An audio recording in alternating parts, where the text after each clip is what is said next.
બટાકાનું ખાધું છે, કેળાનું ભરેલું શાક નહીં ખાધું, તો આપણે કેળાનું ભરેલું શાક બનાવવાના છે. તો તે કઈ રીતના બનાવું તો તમને બતાવવાનું છે. કેમ કે તેમાં મસાલાની ખૂબી છે, મસાલો કેવી રીતના બનાવો તે હું તમને બતાવું છું. બ્લોગમાં કન્ટિન્યુ રહેજો. નવા આવે તો સબસ્ક્રાઈબ કરી દેજો, લાઈક કરી દેજો, શેર કરી દેજો, કોમેન્ટમાં બતાવી દેજો આ વિડીયો કેવો લાગે છે. આજે આપણે બનાવવાના છે તે છે આપણે ભરેલા કેળાનું શાક બનાવવાના છે. તે કઈ રીતના બનાવો તે હું તમને બતાવવાનું છું. તેના માટે થાય પહેલાં આપણે કેળાને છે તો આ રીતના આપણે છે તે છાલ પાડી નાખવાની છે. આ રીતે શરીરની મદદથી આપણે જે કાચા કેળાનું આપણે શાક બનાવીએ છીએ તો તેને આપણે છાલ પાડી નાખીએ. અને જો આ રીતના તમે ભરેલા કેળાનું શાક બનાવશો તો બધાને ભાવશે પણ અને એવું ટેસ્ટી બનશે કે આંગળા ચાટતા થઈ જશે. એવું શાક આપણે બનાવીએ છીએ. બ્લોગમાં કન્ટિન્યુ રહેજો. ને આ રીતના આપણે છે તે પહેલાં તો આપણે છે તે કેળાની છે તો આ રીતના આપણે છાલ પાડી નાખવાની. અને છાલ પાડ્યા બાદ પછી આપણે છે તેને કઈ રીતના કટ કરવા તે હું તમને બતાવવાની છું. કેમ કે પછી તેની અંદર કયો મસાલો ભરવો કે જેથી કરીને છે તે આપણું શાક એકદમ ટેસ્ટી બને છે. તો છે તેમાં ખૂબી એ જ હોય છે કે મસાલો કઈ રીતના કરવો તે. તો અહીં આપણે છે તે એક આપણે કઢાઈ કે કાઠોટ લેવાની છે. તેની અંદર આપણે છે પાણી નાખવાનું છે. પહેલાં પાણી ખાસ રાખવું એ ખાસ ધ્યાન રાખવાનું. પછી જો તમે છે આ રીતના આપણે કેળાને આ રીતના આપણે 3 ભાગમાં કટ કરી નાખવાના. અને હવે છે તેને આપણે છે શરીરની મદદથી છે તો આપણે આ રીતના છે તે આપણે ચેકા પાડી લેવાના. જે રીતે આપણે છે તે રીંગણાનું આપણે પેલું કરતા હોય છે ભરેલું શાક, તેમાં આ રીતના આપણે ચેકા પાડીએ છીએ તે જ રીતે આપણે છે તે આપણે કેળાને પણ આપણે છે તે આ રીતના આપણે ચેકા પાડી લઈએ. જેથી કરીને છે તે આપણે છે તે મસાલો તેની અંદર આસાનીથી ભરી શકીએ. એટલા માટે થઈને આપણે આ રીતના આપણે છે તે ચેકા પાડી દઈએ. ને આ રીતના આપણે બધા કેળા છે તે છાલ પાડીને બનાવી નાખ્યા, ચેકા પાડીને તૈયાર. હવે તમે જોઈ શકો છો કે આપણે છે તે કેળાને છે તે આ રીતના છે તે આપણે 4 ભાગના છે તે ડિવાઈડ કરી નાખ્યા છે. તો હવે છે તે આ રીતના આપણે કટ કર્યા બાદ પાણીમાં થોડી વાર માટે રાખીશું. ક્યાં સુધીમાં આપણે છે તે આપણે મસાલો છે તે કરી લઈએ.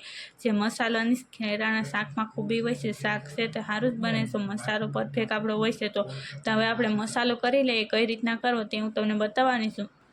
મસાલો કરવા માટે થઈને અહીં આપણે છે પહેલાં તો આપણે આ સિંગદાણા લીધા છે. જે આપણે છે તે સિંગદાણા શેકી અને તે આપણે પીસી નાખ્યા છે.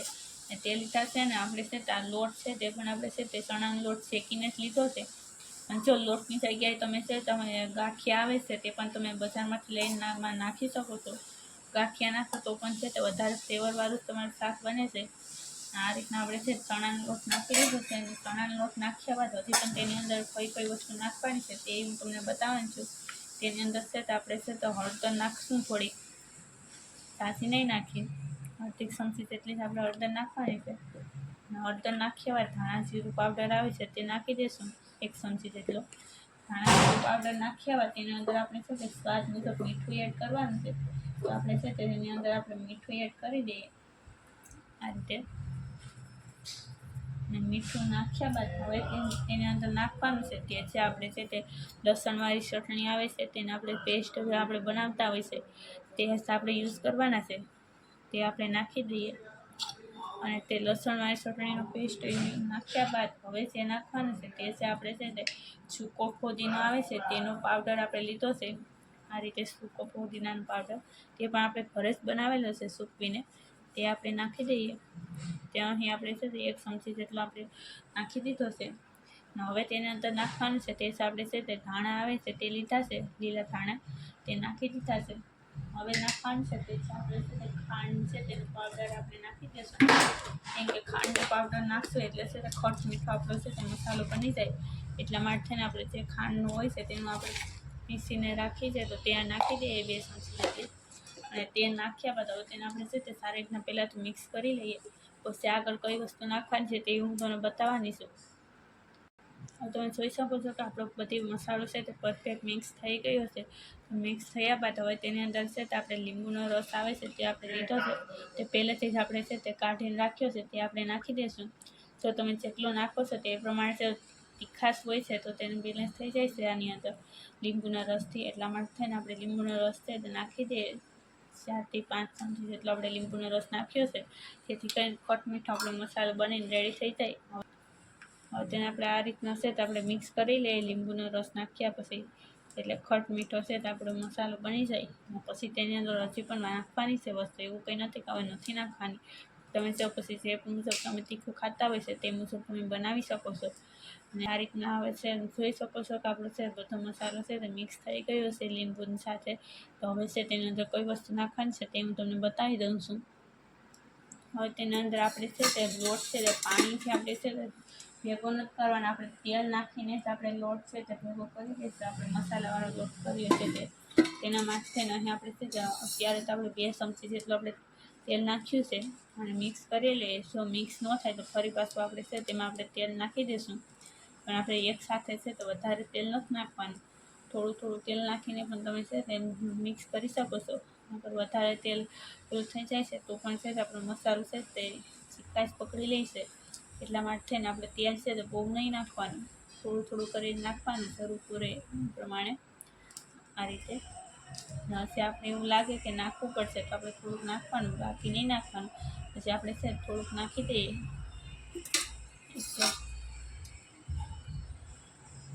આ રીતે અહીં આપણે છે 2 ચમચી જેટલું છે, નાની 2 ચમચી જેટલું આપણે તેલ નાખ્યું છે, વધારે તેલ નથી નાખ્યું।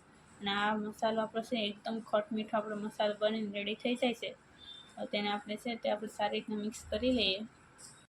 તમે જોઈ શકો છો કે આપણો મસાલો છે તે એકદમ ટેસ્ટી એવો મસાલો બનીને રેડી થઈ ગયો છે। તો આપણે કેળામાં કઈ રીતના ભરવો તે પણ હું તમને બતાવી દઉં છું। નકર છે તે ઘણાને કીધે કેળામાં છે તે સારી રીતના ભરાતો નથી, કેળા છે તેને પહેલાં ભાંગી જતા હોય છે। તો રીંગણાની જેમ નથી ભરાતો આપણે, તો ખાસ ધ્યાન રાખવું। નકર જો રીંગણાની જેમ આપણે ભરવા જાય છે તો પણ છે તે ઘણા કીધે છે તે મસાલો ભરાતો નથી અને છે તે તૂટી જાય છે આપણે કેળા હોય છે તે। તો આપણે તમને બતાવશું કઈ રીતના ભરવો તે। તમે જોઈ શકો છો કે આપણું છે તો કેળામાં આપણે રહેવા દીધા છે પાણીમાં, એટલે તમે જોઈ શકો છો પાણી પણ કેવું થઈ ગયું છે, કલરમાં ફેરવી નાખ્યો છે કેળા એ। તો હવે છે તેને આપણે છે આ રીતના છે આપણે કેળાને લઈ લેવાના છે સાફ કરીને। હવે છે તેની અંદર આપણે મસાલો ભરવાનો છે, કેમ કે તેને આપણે હળવા હાથે જ આપણે મસાલો ભરશું આ રીતના કરી। હવે તેની અંદર આપણે મસાલો ભરી લઈએ। આ રીતના ભરવાનો છે જેથી કરીને છે તે આપણા કેળા છે તે કટ ના થાય અને મસાલો છે તે સારી રીતના છે તે ભરાઈ જાય। એટલા માટે થઈને આપણે આ રીતના જ ભરશું। જોઈએ તમે છે તે એક હારે છે તમે આમ ખોલી નાખો છો તો છે તે કટ થઈ જાય છે, વચ્ચેથી આપણે કેળા હોય છે તે અહીંથી આમ ભાગ પડી જતા હોય છે, તો આપણો મસાલો સારી રીતના ભરાતો નથી। તો આપણે છે તે આ રીતના આપણે ભરશું તો કેળાનું છે તે એકદમ ટેસ્ટી એવું શાક છે તે બનીને રેડી થઈ જાય છે। તમે જોઈ શકો છો કે આપણું શાક છે તે બનીને રેડી થશે આપણે આ રીતના ભરશું તો।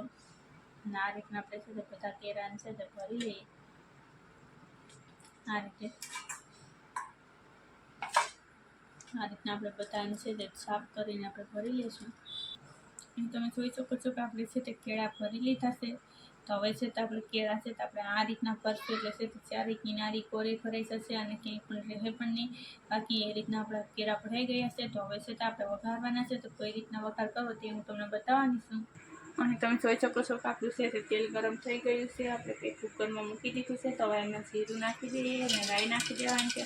પહેલાં આપણે રાઈ પકડવા દઈશું, અને રાઈ પકડી જાય એટલે તેની અંદર ફટાફટ આપણે જીરું એડ કરી દઈએ આ રીતના। અને જીરું નાખ્યા બાદ હવે છે તેની અંદર આપણે નાખવાની છે તે આપણે હિંગ નાખવાની છે। આપણે હિંગ તેની અંદર આપણે હવે નાખી દઈશું, તાજી નથી નાખવાની, આપણે અડધી ચમચી એટલે આપણે હિંગ નાખી દીધી છે।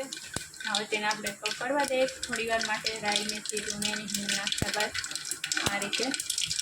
પછી આપણે છે તેની અંદર નાખવાના છે કે આપણે કેળા ભરીને રાખ્યા છે તો તેને આપણે હવે નાખી દઈશું।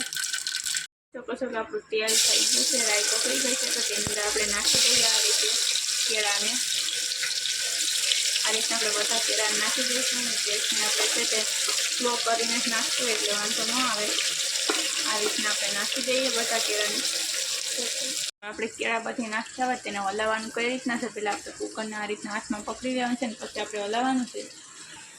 આ રીતના કરીને આપણે હલાવી નાખીએ, કેમ કે જો આપણે ચમચાની મદદથી હલાવીશું તો કેળા છે તે ભાંગી જાય છે। એટલા માટે આપણે આ રીતના જ હલાવવાનું એટલે મસાલો છે તે બહાર ન નીકળે અને કેળા છે તે ભાંગે નહીં। આ રીતના હલાવીએ બાદ હવે આપણે છે તેને ગેસમાંથી મૂકી દઈએ। તમે જોઈ શકો છો કે આપણે છે તેની અંદર હવે આપણે કંઈ વસ્તુ આપણે નાખવાની જરૂર નથી, પરંતુ આપણે બસ હવે તેની અંદર પાણી એડ કરી દઈએ, કેમ કે આપણે થોડી વાર માટે થઈને તેને આપણે આ રીતના ચડવા દીધું છે। હવે તેની અંદર આપણે પાણી નાખી દઈશું, જે આપણે છે આપણે મસાલો કર્યો હતો તેનું જ પાણી બચ્યું હતું તે જ પાણી નાખ્યું છે।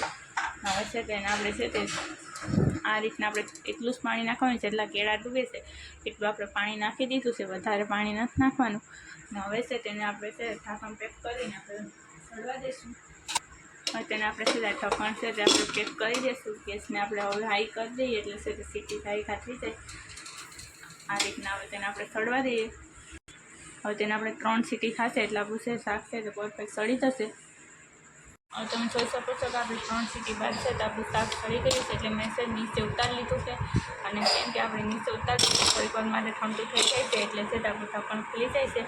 આ રીતના તમે જોઈ શકો છો કે આપણું શાક છે તે સળી ગયું છે. અને હવે છે તેને આપણે બહાર કાઢી લેવાનું છે. કેમ કે આપણે તેને બહાર કાઢવાનું છે તે આ રીતના આપણે કાઢશું તો જ વાંધો નહીં આવે. નકર છે તે કેળા છે તે તૂટી જતા હોય છે. એટલા માટે છે ને આપણે આ રીતના છે તે આપણે બહાર કાઢી લઈએ. અને તમે જોઈ શકો જો તમે જો તીખું ખાતા હોય તો તે એકદમ છે તે કલર પકડી રહી છે. આ ચટણીએથી એકદમ લાલ થઈ જતું હોય છે. પણ તો આ તીખાશ ન ખાતા હોય છે તો છે તે આ રીતનું શાક થઈ જાય છે. કેવું સરસ મજાનું એકદમ ઘાટું એવું આપણું શાક બનીને રેડી થઈ ગયું છે. રસો પણ એકદમ ઘાટો એવો બની ગયો છે, તમે જોઈ શકો છો. તો આ રીતના તમે પણ ચોક્કસ બનાવજો. અને નવા હોય તો ચેનલને સબસ્ક્રાઈબ કરી દેજો, લાઈક કરી દેજો, શેર કરી દેજો અને કોમેન્ટમાં બતાવજો તમને આ વિડીયો કેવો લાગે છે તે.